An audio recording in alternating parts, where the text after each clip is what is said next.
Hello again, and for today we are going to start off with a Groyper Wars update. I know, I haven't done one of these in a while.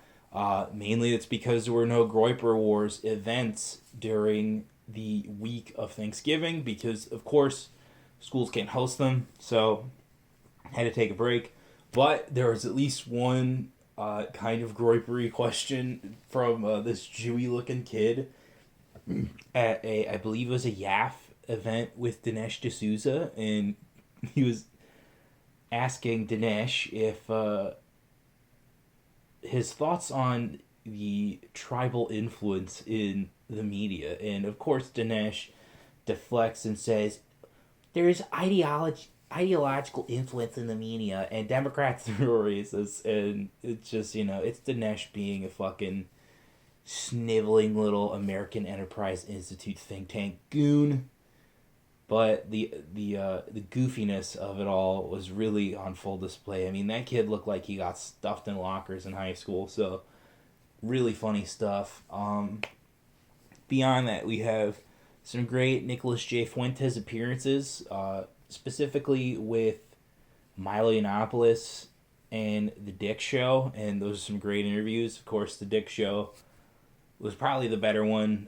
Milo, his new setup is super weird, but I'm glad that they put that out for free. That was pretty cool of them to do, rather than people clipping it from behind a paywall and us only getting like a glimpse. So that interview was long and fun and had some jokes about cookies, and of course, it's Milo. He's gonna fucking go there and do all kinds of crazy nonsense, and people like Revenge of the Sith are gonna call him a grifter and everything. But as long as he's still a kind of a broke ass bitch, I kind of like this Milo a little more than, say, maybe the Milo that was secretly doing some grifting. But unfortunately, still can't deny the fact that Milo Yiannopoulos was the best thing to ever happen to conservatism.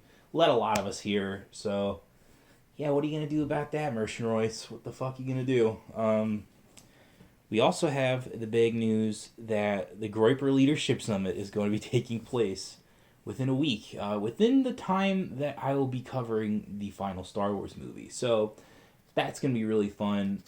Whatever comes of that, I'll probably have to report on the next week. And I don't think I'm really going to have a Groyper Wars update because, again, we've got some big topics to cover now. But just know that it's taking place right around the same time as Student Action Summit, so that will be some fun Groypers versus Turning Point USA dynamics. And apparently Charlie Kirk is scheduled to debate Nick Fuentes at the Groyper Leadership Summit. So I'm wondering if it's just going to be a cutout where it just has clips of Charlie Kirk playing behind it, saying shit like, I don't have loyalty to Israel or to any country. I have loyalty to ideas.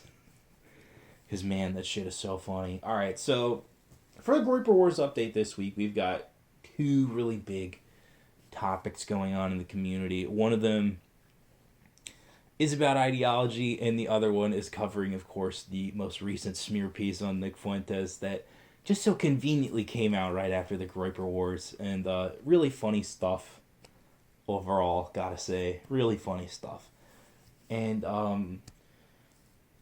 yeah, fuck it. Let's lead with the smear piece against Nick on MTV that just debuted last night. It was really cringe. It's like a fucking former KKK guy named Shane Johnson, like total Christian Piccolini federal agent type, who say, "Oh, I gotta save these kids from the brink," but like everything he's ever done when it came to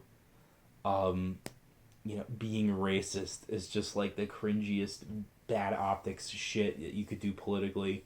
You get into fights with minorities, you do rallies and cross burning. It's like, oh, fucking how cool are you, bro? Like, and he's got like Nazi tattoos, or sorry, Yahtzee with an N, YouTube, Yahtzee with an N. I want to stay on this platform. Jeez.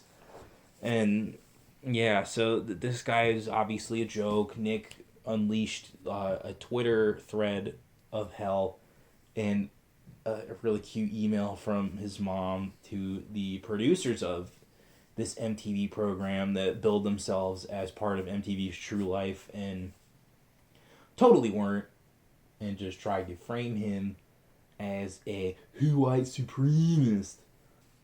And as a result, we, have this ridiculous smear piece out there, and it's really goofy. It's really cringe.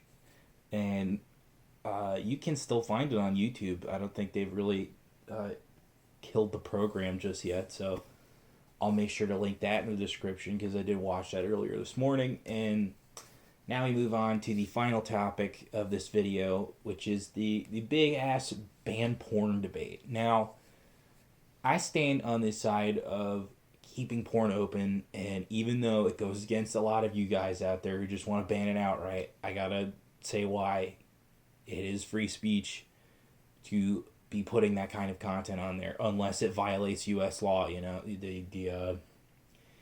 necrophilia, the zoophilia, the actual provable incest, and pedophilia, of course, totally not good to have online, and of course all that stuff gets the axe immediately when it's put up there. But you still have to defend the speech of those you disagree with if you truly are a free speech absolutist, which I am. So this is just me sticking to principle. However, I did do a search of sorts for all of the free porn sites, and none of them have age gates.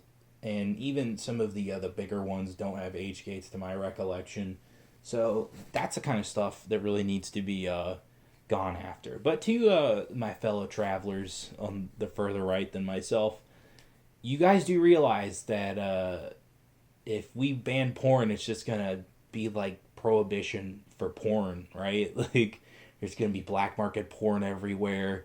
There's going to be, all these kinds of underground clubs where you can access your porn and walk out with just a hard drive and go home and do your dirty business. And as a result, you're just going to spread more porn, and it's really going to backfire kind of stupendously.